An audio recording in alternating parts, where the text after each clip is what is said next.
Hello, Hofstra fans, and welcome to the W. Mason Coach Report with head men's basketball coach Joe Mihalich. Coach, welcome. Great to be here, and Happy New Year to everybody. Happy New Year to you, Coach, and it's been a Happy New Year for your program right now. Team is 12-3 overall, 2-0 in the CAA, following wins over Delaware and Drexel last week. Just quick thoughts on the two wins last week. Great to get off to a good start. You know, you have to defend your dirt, as they say, if you're a football team. So glad our guys played well. I thought we played hard. A lot of areas that we can improve on, and we're going to have to improve on. But get off to a good start. Let's go game by game here for a moment. First game of the week was the Delaware game. You defeat the Blue Hens 91-46. I kind of viewed it as everything went right for one of the teams and everything went wrong for the other team. You can take a lot out of that still, but you really can at that point. Is that kind of how you viewed it? I would have said the exact same. I would have used the exact same phrase. I mean, we couldn't do anything wrong. They couldn't do anything right, and you just have to take it. And we're not going to give it back or start over. I mean, I actually felt bad for Martin Inglesby. He proved what a great coach he is by going up there and winning that Northeastern after a tough loss here. But you move on and you'd be happy they have a day like that. Yeah, at some point in that game, you almost have to laugh to yourself, like how much was going right. You're shooting 60% from the field in the first half. You're up 30 at halftime. And this is a conference opponent who's a very good team, and like we just said, everything just happened to go right for us in that game, and it's a great way to start a conference game. Absolutely. We take it and move on. And then Sunday, losing track of days. we just discussed that off the air. Right. Sunday, you play Drexel, get off to a great start, up 47-27 at half, and you hold on to win. Your thoughts on that game? Again, the key to that game was the quick start. No doubt, and I thought our energy was really good in the first half. The positives are that energy was great in the first half. We played real well.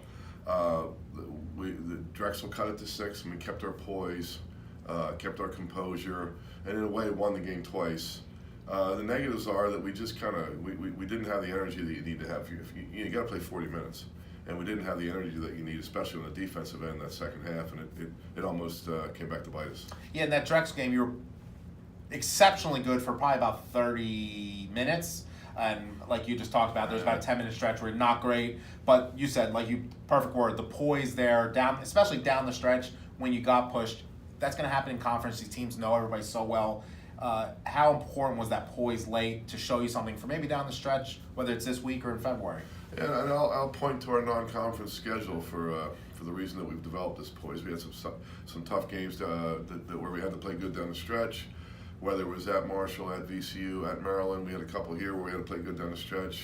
Ryder was one of those games, and I think it comes to your veteran leadership, or your veterans and your leaders, namely DeJour Bowie and Justin Wright Foreman and Elijah Pemberton. Those guys. They just they lead their team, and they're the reason for the poise. How important was that Delaware game? And another element, you were able to rest a lot of guys late in that game for 5 or 10 minutes of that contest. In these conference games, your starters aren't going to get a lot of downtime, and you were able to give them downtime in that game.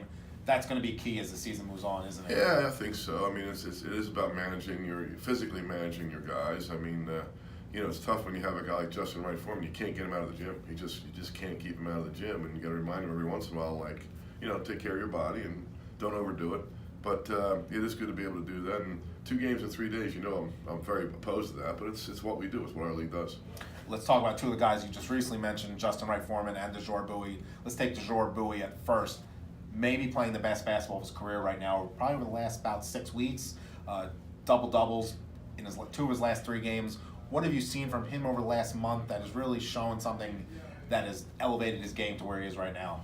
I think it probably goes back to last year. I mean, if you remember last year, he didn't start the first half of the year, and then he kind of won that spot, and we realized we were a better team with him on the floor, and he plays so well off of Justin and Elijah, and he leads those big guys, Shaquille and Danny.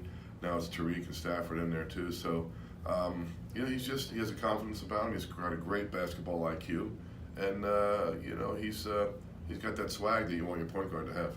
And your other guard here, Justin Wright Foreman. The words just escape us at this point. Every game, it's a new thing. He averaged 31.5 points per game last week. More impressively, he's a guard and he shot over 60% from the field. Just talk about him and where his game is right now, and just Does it amaze you at any point when he does anything at this point? You're right. We're losing words for this guy. He does it all the time. He never, once a day, practice, game, he does something like shake your head like, wow, how did he do that? I think he was incredibly efficient. I mean, he scored a lot of points and didn't take a lot of shots. So, when you're getting that kind of production, it means he's taking good shots, he's working, taking the right shots, and, and he's making the shots. He's just terrific. Another underrated player over the last few games who's not getting a lot talked about because he's not scoring a lot, but defensively he's been really key to what you're doing right now is Jaquil Taylor, rebounding and defense in the post. Just what has he meant to the team over the last month and especially all this entire season? I've probably used this phrase. It's a coaching phrase. I've probably used this phrase on the show before. Know your role, accept your role, perfect your role. And he knows his role. He's accepted it. He likes it. He enjoys it. And he's playing pretty darn good. Excuse me. Right there. I'm good. A little dry. Well, Coach, just one game on the schedule. You get a little reprise from the busyness of the CA schedule. Right. So you have one game over the 10-day span. Northeastern, the preseason CA favorite, visits the Max Sports Complex on Saturday. What are your thoughts going into this game? Really good team. Really good team. I don't know what their weakness is. I really don't. They had some injuries, and they had to play through them, and of course did a really good job. For a while there, they were out. Two of their best players didn't play, but really good team. Like I said, we're studying them now. I don't know what their weakness is. We're going to have to play really well to win that game.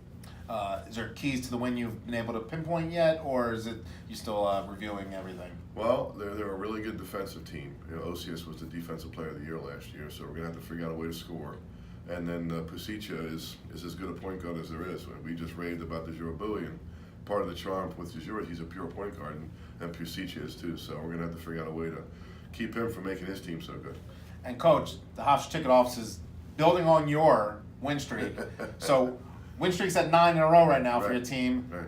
Premium tickets are $9.99 now. You keep winning, they keep giving discounts to the fans. So fans, $9.99 premium tickets. We hope to see you at the MAC.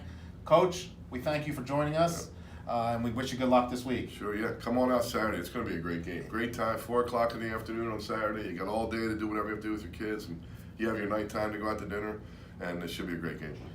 Certainly will be, Coach. Good luck, and we'll see you guys again on Saturday at the Max Sports Complex for Hofstra vs. Northeastern. Thank you for joining us today on the W. Mason Coach Report with head men's basketball coach Joe Mihalich.